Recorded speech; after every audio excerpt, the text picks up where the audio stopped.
महाविकास आघाडीचा घटक पक्ष असलेल्या मार्क्सवादी कम्युनिस्ट पक्षाने अकोले विधानसभा मतदारसंघात महाविकास आघाडीचे उमेदवार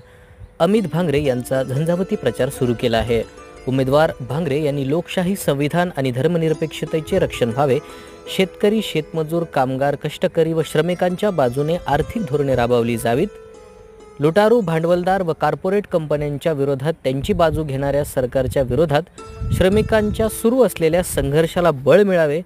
देशात, राज्यात व तालुक्यात धर्म, जाती व प्रांताच्या आधारे पसरवला जाणारा द्वेष संपुष्टात येऊन एकोपा मजबूत व्हावा, तालुक्यामध्ये आपल्याकडून सर्व धर्मियांमध्ये एकजूट, सर्व जातीयांमध्ये एकजूट, आदिवासी, बिगर आदिवासी एकजूट व श्रमिक एकजूट अधिक मजबूत व्हावी, आगामी काळातील विविध निवडणुकांमध्ये मार्क्सवादी कम्युनिस्ट पक्षाला योग्य प्रतिनिधित्व मिळावे, यासाठी आपण संपूर्ण सहकार्य करा। यासाठी मार्क्सवादी कम्युनिस्ट पक्ष आपल्याला पाठिंबा देत असून आपण वरील विचारांबद्दल आयुष्यभर कटिबद्ध राहण्याचा शब्द मार्क्सवादी कम्युनिस्ट पक्षाला दिला आहे।